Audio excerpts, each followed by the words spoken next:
Allô, mon nom est Sophie Gagnon, je suis coach en entraînement et en alimentation depuis un peu plus de 5 ans, donc si tu ne me connais pas, bienvenue. Aujourd'hui, je te fais une vidéo qui te parle en fait des habitudes, des saines habitudes de vie qu'on veut instaurer et des tentations qui peuvent arriver pas mal à tout moment, principalement au début là, quand on essaie d'intégrer cette nouvelle habitude-là.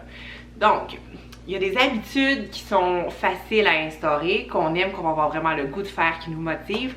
Et il y a des habitudes qui sont un petit peu plus dures aussi, qui vont nous demander un petit peu plus en fait à mettre dans notre quotidien.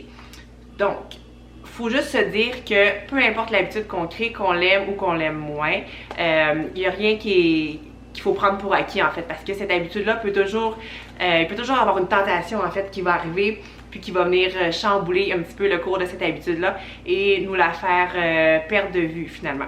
Donc, les tentations sont vraiment partout. T'sais, on passe à peu près le quart de notre journée à essayer de combattre ces tentations-là, que ce soit pour dormir, faire une sieste, manger une cochonnerie, il y a vraiment des panneaux publicitaires qui sont partout, ou que ce soit juste de s'amuser au lieu de travailler, peu importe. Donc, les tentations, c'est vraiment quelque chose qui est courant, puis on va devoir en faire face toute notre vie. La première étape, c'est vraiment de reconnaître ces tentations-là par rapport à l'habitude que tu veux te créer. Donc, exemple, si toi, tu veux vraiment travailler de façon productive et que ta tentation, c'est de toujours aller sur les réseaux sociaux, sur Instagram, sur Facebook, ben, tu sais déjà que cette tentation-là pourrait venir te nuire. Donc, le but, c'est vraiment de venir se mettre un peu comme des signaux d'alarme, de reconnaître ces signaux d'alarme-là et de ne pas rentrer en plein dedans, si on veut. Donc, d'éviter ces signaux d'alarme-là. Je te donne un exemple. Je te reprends l'exemple de travailler de façon productive, puis de ne pas aller sur les réseaux sociaux parce qu'on sait que c'est très contre-productif. Donc, le signal d'alarme que tu pourrais avoir, ça serait quand ton cell fait toujours comme une petite sonnerie quand tu as un message qui rentre. Bon, ben pour pas avoir ce signal d'alarme-là puis qui te fasse penser d'aller voir sur Instagram qu'est-ce que tu viens de recevoir, ça serait de fermer ton cellulaire pendant que tu travailles pour pas avoir le moment de déconcentration qui va te faire penser à cette tentation-là. Donc, tu fermes ton téléphone. Sinon, je te donne un autre exemple. À chaque journée, tu retournes chez toi, tu reviens du travail, tu passes toujours devant un fast-food, tu as le goût de prendre toujours un cappuccino glacé, un café glacé, puis c'est vraiment une habitude que tu veux plus avoir. En fait, toi, tu veux avoir des meilleures habitudes alimentaires. Donc, la solution, en fait, pour éviter le signal d'alarme de la pancarte de cette chaîne de restauration-là, ça serait de passer par un autre chemin. Fait que comme ça, en fait, tu n'aurais pas à voir, OK, bon, ben là, j'ai le fast-food en question, puis j'ai goût d'y aller. Fait qu'en fait, non, tu prends un autre chemin qui va faire que tu n'auras pas à y penser. Donc, tu n'auras pas à combattre contre le fait d'y aller. Ensuite de ça, ça serait vraiment de prévoir, en fait, faire un plan d'action.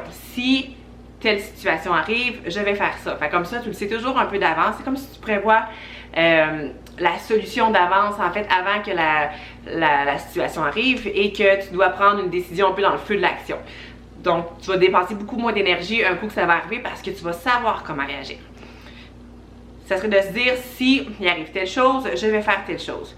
Donc, si je suis invitée à un souper avec mes amis et que, tu sais, normalement, je suis habituée à toujours binger au restaurant, ce qui veut dire de manger vraiment des grosses quantités sans boire de fond, sans être capable de s'arrêter, ben là, tu te dis, si j'ai un souper qui arrive avec mes amis, ben je vais manger une petite bouchée avant d'y aller pour pas arriver là l'estomac vide.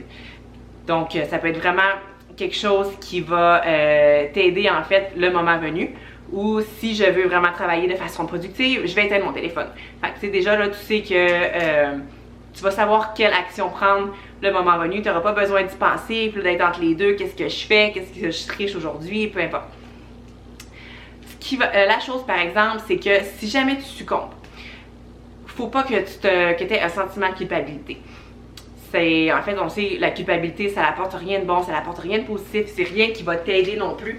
Donc, si jamais ça arrive, ben, que tu vois ça en fait plus comme un passage, si on veut, vers cette nouvelle habitude-là à prendre. Parce que tu peux pas être parfaite au début. Tu sais, il y a des choses qui vont arriver, des accrochages qui vont arriver.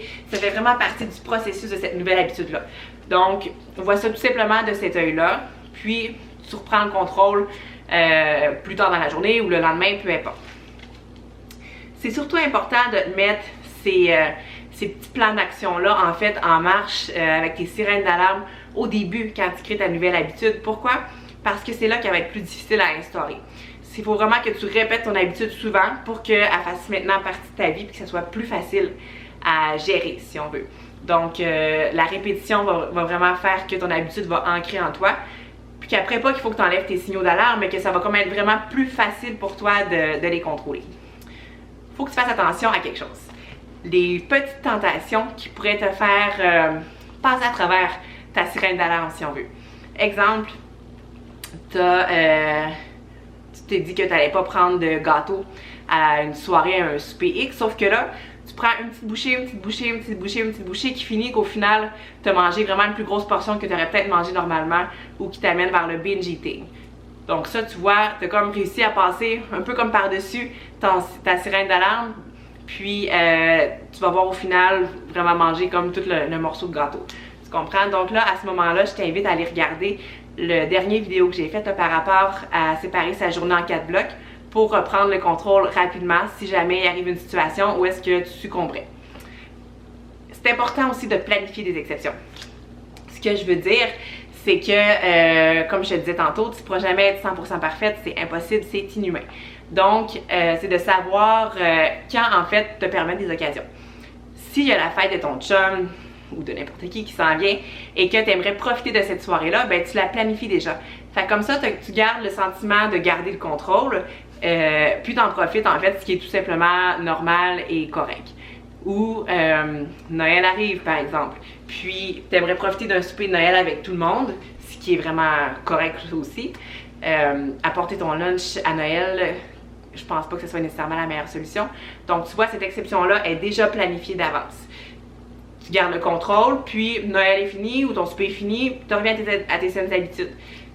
Ces exceptions-là, je pense qu'elles sont vraiment importantes, sauf que faut pas que tu aies 1 million d'exceptions. Faut pas que tu aies la fête de un, de l'autre de ton chien, qui vont faire en sorte que tu vas comme toujours avoir ces exceptions-là qui vont te déroger de tes habitudes que tu essaies d'instaurer. Fait que voilà, j'espère que ça t'a un petit peu aidé.